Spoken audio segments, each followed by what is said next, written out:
ಬಯಲಾಗತ್ತ ಸಮಾಧಿ ರಹಸ್ಯ.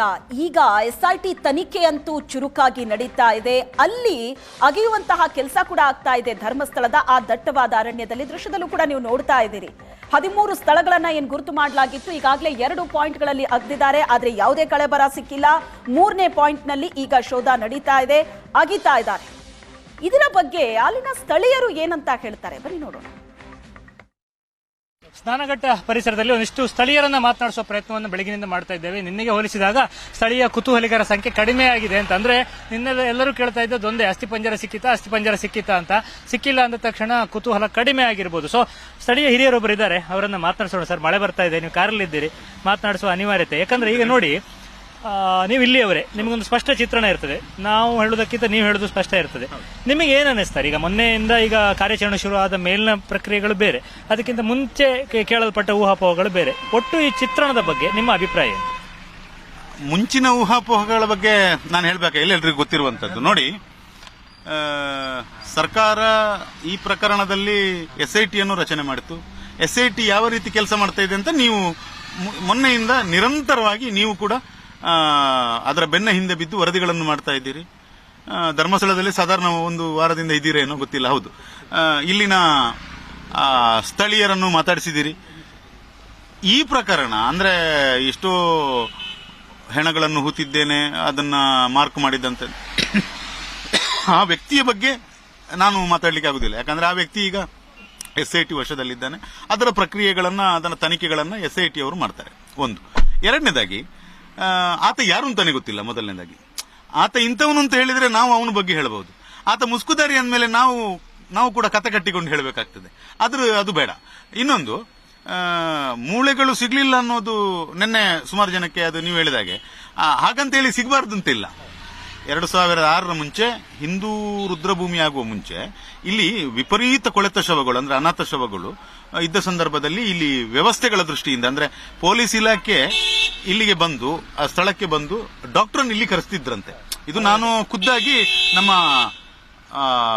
ಪಂಚಾಯತ್ನ ಮಾಜಿ ಸುಂದರಗೌಡರ ಒಂದು ಹೇಳಿಕೆಯನ್ನು ಗಮನಿಸಿದ್ದೇನೆ. ಮತ್ತೆ ಇಂದಿನ ಪಿಡಿಒಗಳು ಎಲ್ಲರಲ್ಲೂ ಕೇಳಿದಾಗ ನನಗೆ ಬಂದ ಮಾಹಿತಿ ಏನಂತ ಹೇಳಿದ್ರೆ, ಆಗ ಯಾವ ಸ್ಥಳದಲ್ಲಿ ಅನಾಥ ಶವಗಳು ಅಂದ್ರೆ ವಿಪರೀತ ಇದಾಗಿದ್ದನ್ನ ತಗೊಂಡೋಗುವಂತಹ ಇದಿಲ್ಲ, ಅಲ್ಲೇ ಎಲ್ಲ ದಾಖಲೆಗಳ ಪ್ರಕಾರ ಆತರ ಮಾಡ್ತಾ ಇದ್ರು. ಹಾಗಾಗಿ ಸಿಗಬಾರ್ದು ಅಂತಾನೂ ಇಲ್ಲ. ಸಿಕ್ಕಿದ್ದು ನೀವು ಹೇಳ್ತಾ ಇರುವ ಜಾಗ ಈಗ ಏನು 13 ಪಾಯಿಂಟ್ ಗುರುತ ಮಾಡಿದ್ದಾರೆ, ಅದೇ ವ್ಯಾಪ್ತಿಗೆ ಬರುತ್ತಾ ಅಥವಾ ಹೇಗೆ? ನಿಮ್ಗೆ ಅಂದ್ರೆ ಈಗ ನೀವು 13 ಜಾಗ ತಮಗೆ ತಿಳಿದ ಮಟ್ಟಿಗೆ ಗೊತ್ತಿದೆ ಅದು ಯಾವುದು ಅಂತ? ಅಲ್ಲಲ್ಲ, 13 ಜಾಗ ಅವನು ಯಾವ್ದು ಜಾಗ ಅಂತಾನು ನಮ್ಗೆ ಗೊತ್ತಿಲ್ಲ. ನಮಗೆ ಈಗ ಯಾವ ಜಾಗದಲ್ಲಿ 1ನೇ ಪಾಯಿಂಟ್, 2ನೇ ಪಾಯಿಂಟ್, 3ನೇ ಪಾಯಿಂಟ್ ಇಷ್ಟು ಬಿಟ್ರೆ, ಮಾಧ್ಯಮದಲ್ಲಿ ಬರೋದು ಬಿಟ್ರೆ ನಿಮ್ಗೆ ಗೊತ್ತಿದೆ ಯಾರನ್ನು ಬಿಡ್ತಾ ಇದ್ದಾರೆ ಅಲ್ಲಿ, ಯಾವ ಅದು ಪಾಯಿಂಟ್ ಗಿಂಟ್ ಅನ್ನೋದು ಗೊತ್ತಿಲ್ಲ. ಮತ್ತೆ ಶವ ಹುತ್ತದ್ದು ಅವನು ಅಂತಾದ್ರೆ ನಮಗದು ಗೊತ್ತಿರ್ಲಿಕ್ಕೆ ಸಾಧ್ಯವೂ ಇಲ್ಲ. ಸಂಬಂಧಪಟ್ಟವರಿಗೆ ಮಾತ್ರ ಗೊತ್ತಿರ್ತದೆ, ಇಲಾಖೆಗೆ ಮತ್ತೆ ಪಂಚಾಯತಿಗೆ.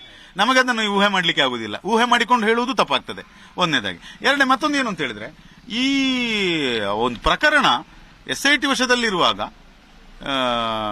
ಬೇರೆ ಬೇರೆ ರೀತಿಯಾದಂತಹ ಕಟ್ಟುಕತೆಗಳು ಈಗಲೂ ಹೋಗ್ತಾ ಇದೆಯಲ್ಲ, ಇದನ್ನ ಒಂದು ಸರ್ಕಾರ ನಿಮ್ಮ ಮಾಧ್ಯಮದ ಮುಖಾಂತರ ನಾನು ವಿನಂತಿ ಮಾಡಿಕೊಳ್ತೇನೆ. ಯಾಕಂತ ಹೇಳಿದ್ರೆ ಆ ತನಿಖೆಗೆ, ಆ ತಂಡಕ್ಕೆ ಒಂದು ಬೆಲೆ ಇಲ್ಲದಂಗೆ ಆಗ್ತದೆ. ಅವರನ್ನು ತನಿಖೆ ಮಾಡ್ಲಿಕ್ಕೆ ಬಿಡಿ, ಮುಕ್ತವಾಗಿ ತನಿಖೆ ಮಾಡ್ಲಿ. ಸತ್ಯಾಸತ್ಯತೆಗಳು ಹೊರಗೆ ಬರೋದಂಗಿಂತ ಮುಂಚೆ ನಾವೇ ಜಡ್ಜಿಗಳಾಗೋದು ಏಕೆ ಅಲ್ವಾ? ಮಾಧ್ಯಮಗಳ ಮುಖಾಂತರ ಅದರ ನಿರಂತರವಾಗಿ ವರದಿಗಳು ಬರ್ತಾ ಇರೋದ್ರಿಂದ ಯಾರು ಕೂಡ ಇಲ್ಲಿ ಗೋಲ್ಮಾಲ್ ಮಾಡ್ಲಿ ಮತ್ತೊಂದು ಮಾಡ್ಲಿಕ್ಕೆ ಆಗುದಿಲ್ಲ ಅಲ್ವಾ? ಈ ಕಲ್ಪನೆಗಳು ಯಾರಲ್ಲೂ ಬೇಡ. ಮತ್ತೆ ಕ್ಷೇತ್ರದ ನಂಬಿಕೆ, ಕ್ಷೇತ್ರದ ಭಾವನೆ, ಕ್ಷೇತ್ರದ ಧಾರ್ಮಿಕತೆಯ ಬಗ್ಗೆ ಅಪಪ್ರಚಾರಗಳು, ಇವುಗಳನ್ನು ಇದಕ್ಕೂ ಸಂಬಂಧ ಕಲ್ಪಿಸಿಕೊಂಡು ಈಗ ಒಂದು ಹೆಣ ಸಿಕ್ಕಿದ್ದು, ಒಂದು ಮೂಳೆ ಸಿಕ್ಕಿದ್ರೆ ಅದು ವಿಜೃಂಭಣೆ ಮಾಡುವಂತದ್ದು. ನಾನು ನೆನ್ನೆನೂ ಹೇಳಿದೆ, ಹೆಣ ಸಿಕ್ಕಿಲ್ಲ ಅಂದ್ರೆ ವಿಜೃಂಭಣೆ ಬೇಡ. ಯಾಕೊತ್ತಾ? ಹೆಣ ಸಿಕ್ಕಿಲ್ಲ ಅಂದ್ರೆ ನಾಳೆ ಸಿಗ್ಲೂಬಹುದು. ಒಂದು ಅಲ್ಲಿ ಹೌದು ಅಂತಾಗಿದ್ರೆ ಹುಳಿದ್ದು, ಅದಕ್ಕೆ ದಾಖಲೆಗಳು ಸಿಕ್ಕಿದಾಗ, ಈಗ ಒಂದು ಮೂಳೆ ಸಿಕ್ಕಿದ್ರೆ ಅದರ ವಯಸ್ಸೆಷ್ಟು, ಲಿಂಗ ಯಾವುದು, ಅಥವಾ ಅದು ಎಷ್ಟು ಲೆಂತ್, ಅಥವಾ ಅದು ಯುಡಿಆರ್ ಆಗಿರೋದ ಎಲ್ಲ ಗೊತ್ತಾಗ್ತದೆ. ಅದರಲ್ಲಿ ಅಗತ್ಯ ಬಿದ್ದರೆ DNA ಎಲ್ಲವೂ ಆಗ್ತದೆ. ನಾಪತ್ತೆ ಆಧಾರವು ಇರೋ ಎಲ್ಲವನ್ನು ಕಲೆಕ್ಟ್ ಮಾಡ್ಕೊಂಡು, ಯಾಕಂದ್ರೆ ಅದು 1 ದಿವಸ 2 ದಿವಸದ ಕಥೆಗಳಲ್ಲ ಇವುಗಳೆಲ್ಲ. ನಿರಂತರವಾಗಿ ಒಂದು ವೈಜ್ಞಾನಿಕ ಅಧ್ಯಯನದ ಮೂಲಕವೇ ಕನ್ಕ್ಲೂಷನ್ಗೆ ಬರುವುದು ಅಂತ. ಇದು ಒಂದು ಭಾಗ ಸರ್. ಎರಡನೇ, ನೀವು ಇಲ್ಲಿ ಸ್ಥಳೀಯರು ಈ ಒಂದು ಬೆಳವಣಿಗೆಗಳ ನಂತರ, ಅದರಲ್ಲೂ ಈಗ ಎಸ್ಐಟಿ ರಚನೆ ಇನ್ನೊಂದು ಮತ್ತೊಂದಾದ ನಂತರ ಈ ಸ್ನಾನಘಟ್ಟ ಪರಿಸರ, ಮಾಧ್ಯಮಗಳ ಓಡಾಟ ಇದೆ, ಪೊಲೀಸರು ಬರ್ತಾರೆ, ಭಕ್ತರು ಏನ್ ಹೇಳ್ತಾರೆ? ಭಕ್ತರ ಅಭಿಪ್ರಾಯ ನಿಮ್ಗೆ ಏನ್ ಅನಿಸ್ತದೆ? ನಿಮ್ಮ ಹತ್ರ ಮಾತಾಡ್ತಾರೆ, ಬಂದಾಗ ಕೇಳ್ತಾರ, ಕುತೂಹಲದಲ್ಲಿ ಕೇಳ್ತಾರ, ಅಥವಾ ಅವರ ಅಭಿಪ್ರಾಯ ಏನಿದೆ? ಸರ್, ಒಂದು ಸರೋವರವನ್ನ, ತಿಳಿಯಾದ ಸರೋವರವನ್ನ ಕಲ್ಮಶ ಮಾಡುವುದು ಬಹಳ, ಒಂದು 10 ಕಲ್ಲು ಹಾಕಿದಾಗ ಅದು ಇದಾಗ್ತದೆ. ಅದು ತಿಳಿಯಾಗ್ಲಿಕ್ಕೆ ಸಮಯ ಬೇಕಾಗ್ತದೆ. ನೀವು ಷಡ್ಯಂತ್ರಗಳ ಮೂಲಕ ಭಕ್ತರ ಭಾವನೆಗೆ ಘಾಸಿ ಮಾಡಬಹುದು, ಘಾಸಿ ಆಗ್ತದೆ. ಹಾಗಂತ ಹೇಳಿರಿ ಅವರ ನಂಬಿಕೆಯನ್ನು ನಾಶ ಮಾಡ್ಲಿಕ್ಕೆ ಆಗುದಿಲ್ಲ ಅಲ್ವಾ? ನಂಬಿಕೆಯನ್ನು ನಾಶ ಮಾಡಲಿಕ್ಕೆ ಸಾಧ್ಯ ಇಲ್ಲ. ಯಾಕಂತ ಹೇಳಿದ್ರೆ ಜನರು ಪ್ರಬುದ್ಧರು. ನೀವು ಈಗ ಯೂಟ್ಯೂಬ್ ಯೂನಿವರ್ಸಿಟಿ ಅಥವಾ ವಾಟ್ಸಪ್ ಯೂನಿವರ್ಸಿಟಿ ಅಲ್ಲ, ನೀವು ವೃತ್ತಪತ್ರಿಕೆಗಳಿಂದಲೂ ಕಾಲದಿಂದಲೂ ನಾವೆಲ್ಲ ಪತ್ರಿಕೋದ್ಯಮ ಆಗಲಿ ಮತ್ತೊಂದನ್ನಾಗ್ಲಿ ನೋಡ್ಕೊಂಡು ಬಂದವರು, ಈಗ ದೃಶ್ಯ ಮಾಧ್ಯಮದಲ್ಲಾಗ್ಲಿ. ಜನರು ಆಲೋಚನೆಗೆ ಬಿಟ್ರೆ ಪ್ರತಿಯೊಂದು ಕೂಡ ಗೊತ್ತಾಗ್ತದೆ. ಆಲೋಚನೆ ಮಾಡಬೇಕು. ಆ ವಿವೇಚನೆ ಇಲ್ಲದೆ ಯಾರೋ ಹೇಳಿದ ಒಂದು ಕಥೆಯನ್ನು ನಂಬುವಂತದ್ದು ಆಗಬಾರದು. ಯಾಕಂತ ಹೇಳಿದ್ರೆ ಇದರ ಹಿಂದೆ ಬಹಳಷ್ಟು ಷಡ್ಯಂತ್ರಗಳಿವೆ, ನಮ್ಮ ಅರಿವಿಗೆ ಬಂದಿದೆ. ಇದರೊಂದಿಗೆ ಇವತ್ತಿನ ಮಧ್ಯಾಹ್ನದ ಅಗ್ರವಾರ್ತೆಯನ್ನ ಮುಗಿಸ್ತಾ ಇದ್ದೀವಿ. ನೇರ ದಿಟ್ಟ ನಿರಂತರ ಸುದ್ದಿಗಾಗಿ ನೋಡ್ತಾ ಇರಿ ಏಷ್ಯಾನೆಟ್ ಸುವರ್ಣ ನ್ಯೂಸ್.